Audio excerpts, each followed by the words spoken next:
欢迎收看《寰宇全世界》，带您走进全世界。全球各地的观众朋友，大家好，大家平安，我是何荣。两岸大事国际焦点，深度剖析，打开视野。透过 YouTube 收看朋友，请帮我们按赞、订阅、加分享，动动手，开启小铃铛。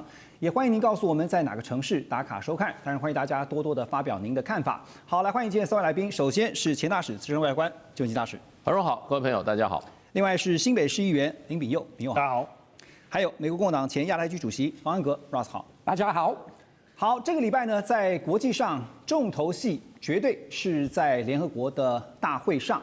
那当然，在联合国大会呢，这次在纽约登场，而且看到的就是包括了俄乌议题，还有最重要的是加沙的问题怎么解决。特别引人关注的，也就是以色列总理纳坦雅胡，他可以说是排除万难飞到了纽约。好，等一下要告诉大家，他还特别绕飞了，他的航程还特别改了一下。但是呢，目的就是要在联合国大会上面发表他的演说。那在他发表演说之前，其实呢，出现了在全场看到非常尴尬的一幕，也就是呢，在场有许多国家的代表，那包括了巴西、伊朗、土耳其、沙烏地阿拉伯、委内瑞拉多个国家的代表团，纷纷集体离席抗议，而且还给予嘘声。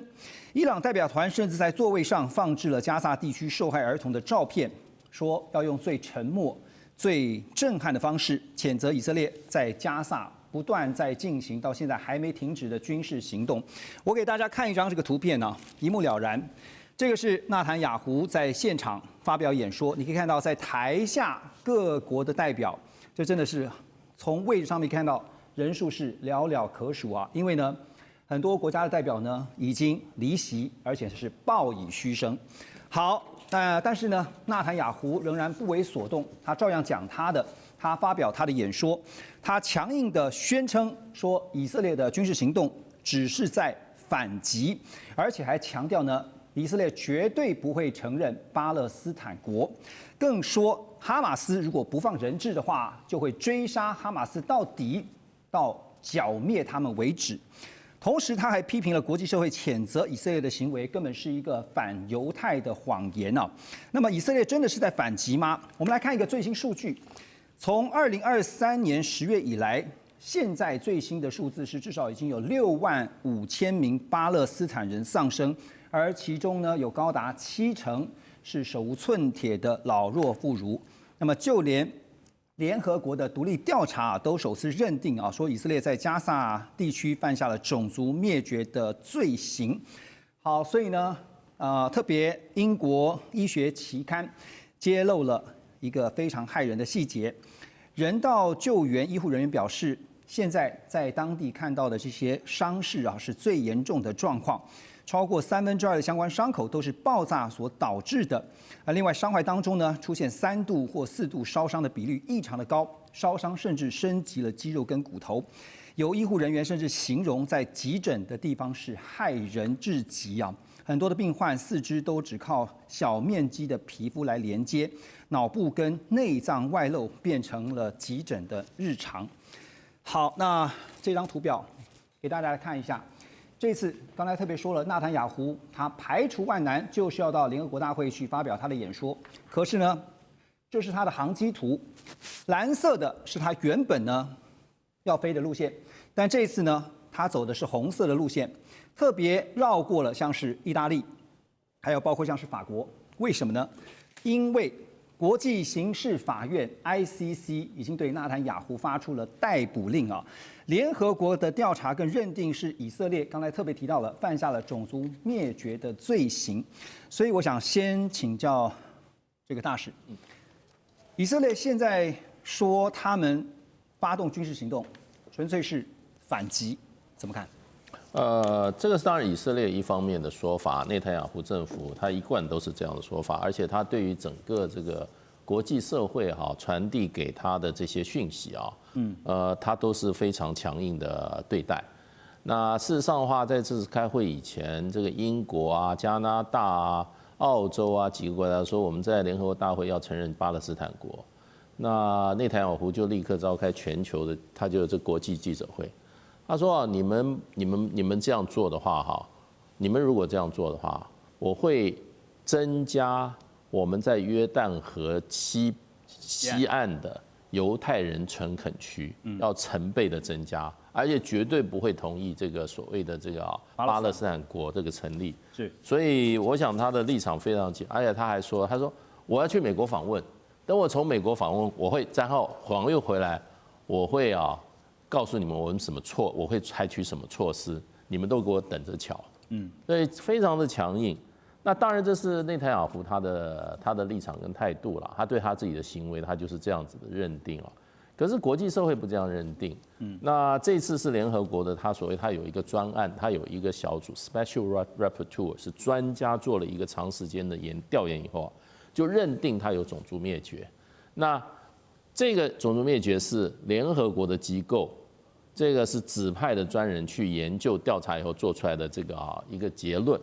那事实上的话，你要说真的，内塔尼亚胡就是说国际组织对他的看法，那我们就连2024，我们去年5月20号，还经过这个已经1年多前了那个时候，这个国际刑事法庭他的首席检察官他就已经宣布，他向法庭提出逮捕令。对，逮捕令包括谁呢？内塔尼亚胡，还有以色列的国防部长加兰特。那他们的罪名是什么？逮捕的原因是什么？他有6点7点。具体来说，他说用饥饿作为战争方式，第一点。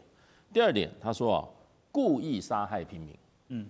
第3点，灭绝灭绝屠杀，种族灭绝屠杀。第4点，攻击时不分军事目标与平民。第5点。故意针对平民。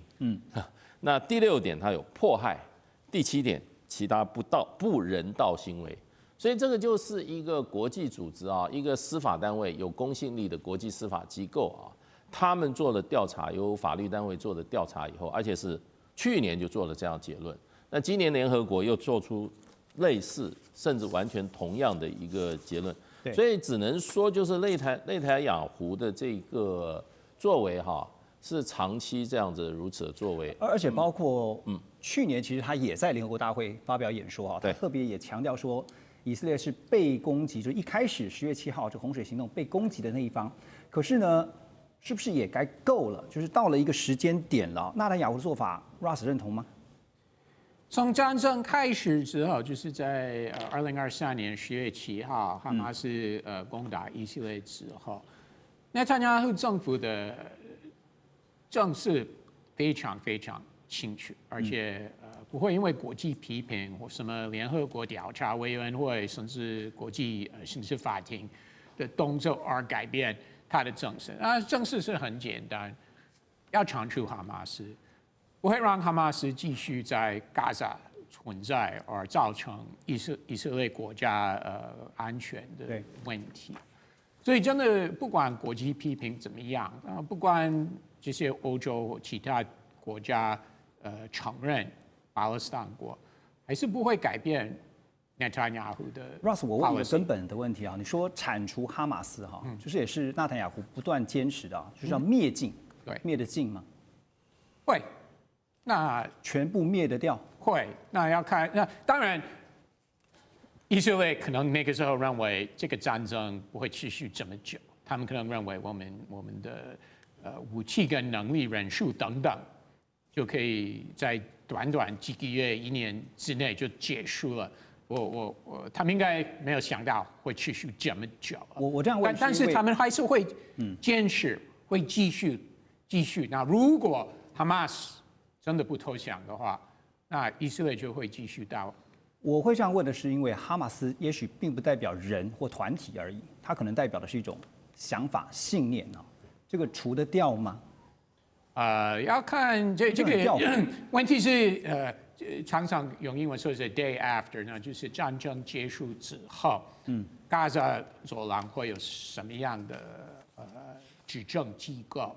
然后会给当地人什么样的待遇、教育等等，这个目前都是问号。所以你是认同到目前为止内塔尼亚胡的做法吗？我真的是支持要把哈马斯100%铲除，不能让他们不管是有执政权或手上有武器，这个是不可能。但是面对这么大量的伤亡，哈，比例原则问题怎么讲？当然我们都很谴责有这么多平民伤亡，我相信以色列人也是很谴责，但是问题真的是很简单，真的很简单，哈马斯可以早投降，他们坚持进去躲在贫民区打仗，那就会导致平民伤亡。好，现在这边有点像是鸡生蛋，蛋生鸡的问题哈，就是说，如果哈马斯这边不放人质的话，纳坦雅胡说就会追杀到底啊。但是如果放了人质之后，难道就会从此结束吗？哎，李佑怎么看？这个其实就跟现在在谈，就是说各国承认巴勒斯坦国有很大的关系了。很多说承认巴勒斯坦国这件事情是有前提的，就是他的要求就是希望以色列去做到他应该承诺的这些事情。就是说，现在你看这个战争已经打了这么多时间了哈，而且显然死这么多人，显然哈马斯他已经对以色列这种所谓的他的既有的国土领域的威胁性其实很弱很弱了。那现在基本上等于是一个单方面以色列要去，我觉得就4个字叫坚壁清野。他当然利用这个人质还在手上这个理由去做最后的这些铲除。其实我们可以看到网络上很多影片，以色列士兵在这个整个巴勒斯坦城镇内持续的作战这种情况，这个应该也是现在各国为什么会开始去把承认巴勒斯坦国这么大的政治动作当成对以色列施压的一个我觉得它是一个王牌了啦哈。就是说，如果你真的再不去做到这些人道上的这些基本的要求的话，那我认为就是很可惜，就是说。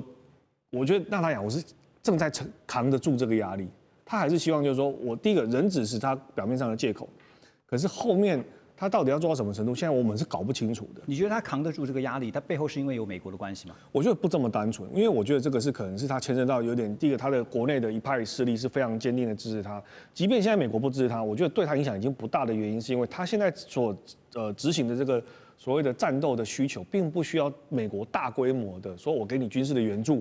我给你大量的物资，其实已经不需要了哈，已经等于是他以色列的这一部分人，他就可以完成的一个行动。所以美国有没有支持他，我觉得已经不是那个重点，也看得出来，就川普他其实并没有说对这件事情有支持。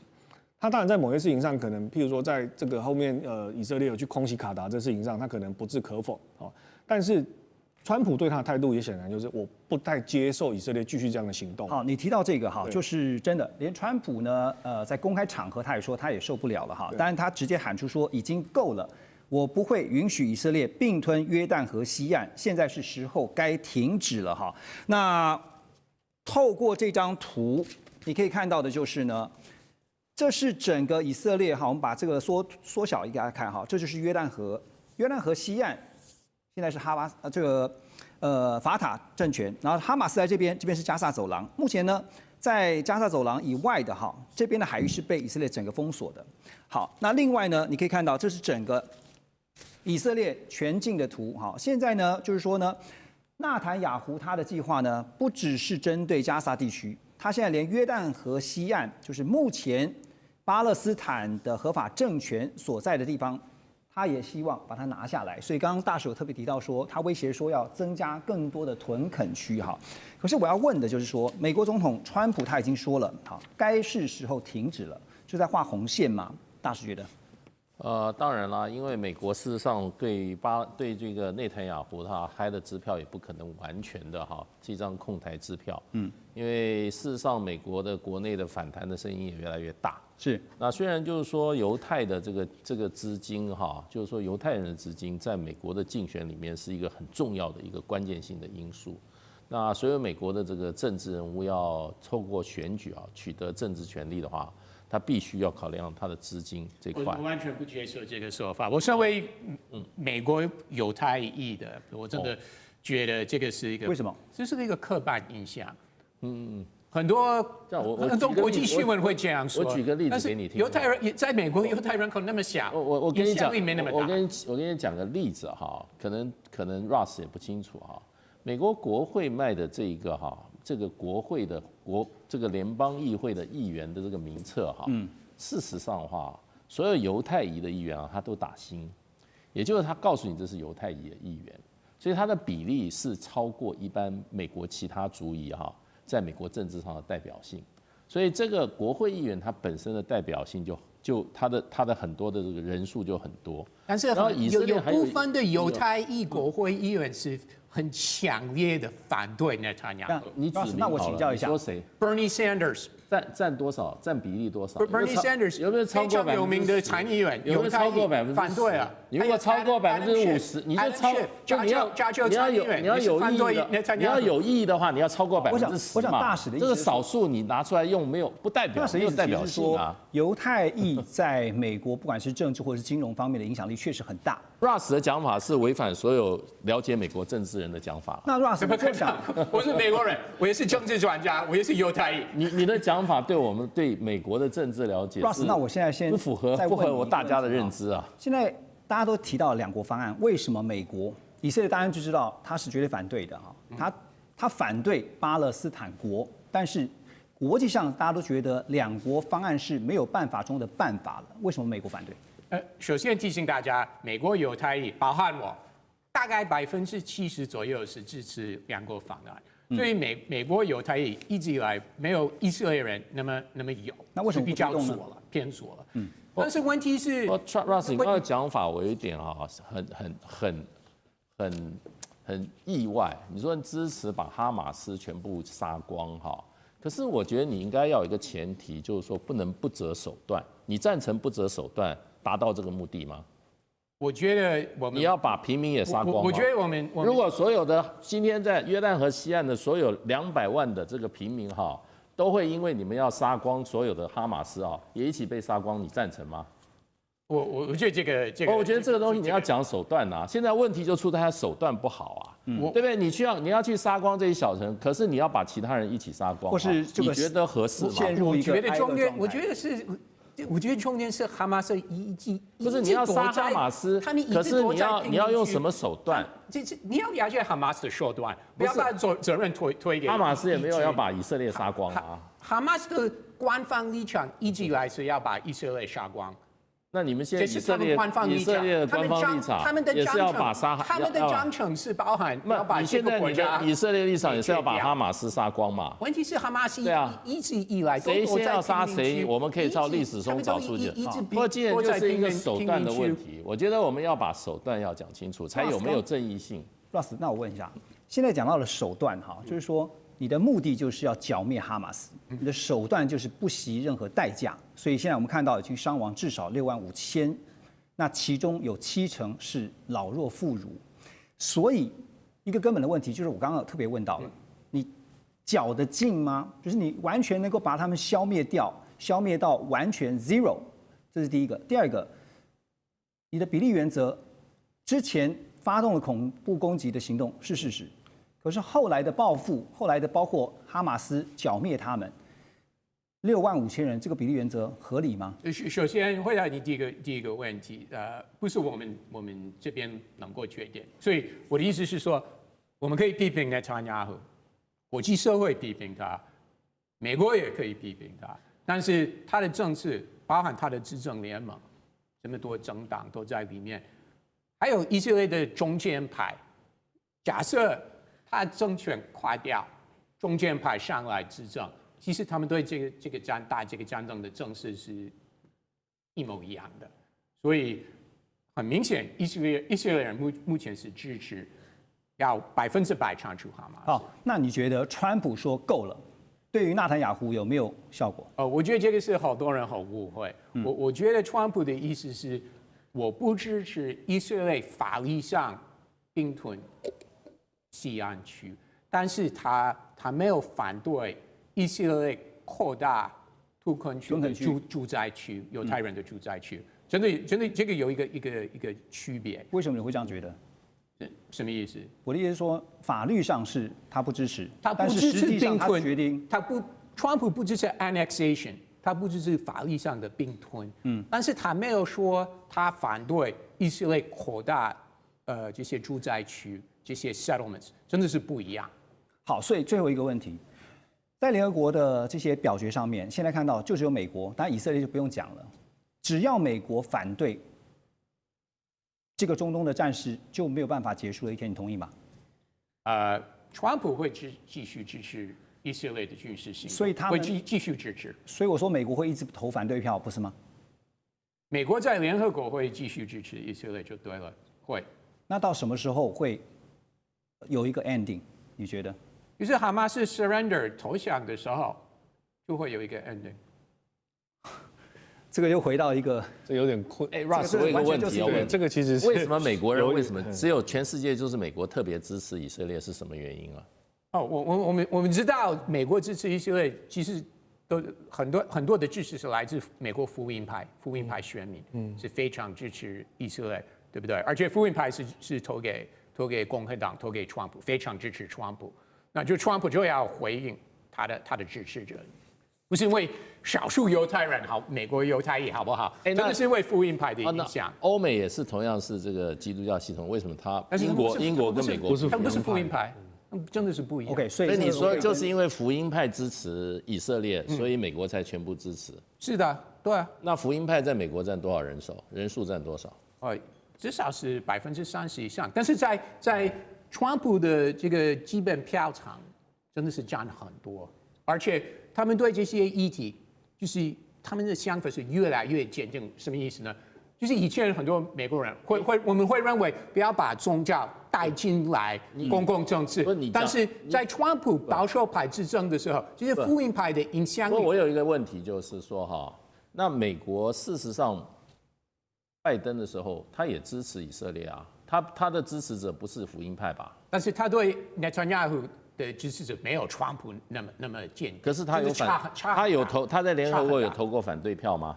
是的，但是过一阵子就是这个战争。美国在联合国所有以色列的票都是支，但是很明显，从战争开始到拜登任期结束的时候，拜登跟内塔尼亚胡关系越来越差了，就是拜登对内塔尼亚胡是越来越不满，所以跟川普的政策真的是很不一样。我觉得你把这个美国支持以色列原因归咎到福音派啊，我觉得逻辑上不成立，因为民主党的支持者不是福音派为主。你也承认了嘛？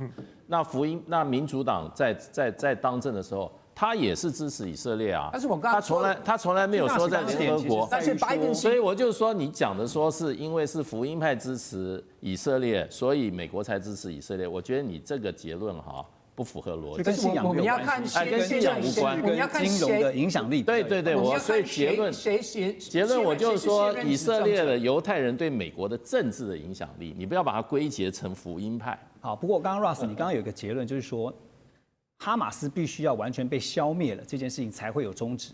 但是我的问题就是，哈马斯有可能被完全消灭吗？因为如果它不只是一个人或一个团体，而是一种信念，而是一种精神的话，你消得灭吗？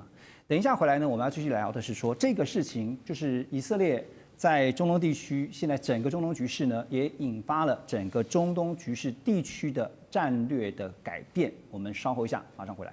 2025全球局势必须关注，中美赛局牵动地缘风险，连带影响台海两岸未来。环宇全世界，关心全世界，权威分析，专业观察，客观立场。每周6日，请您准时锁定，一同关心全球大事的瞬息万变。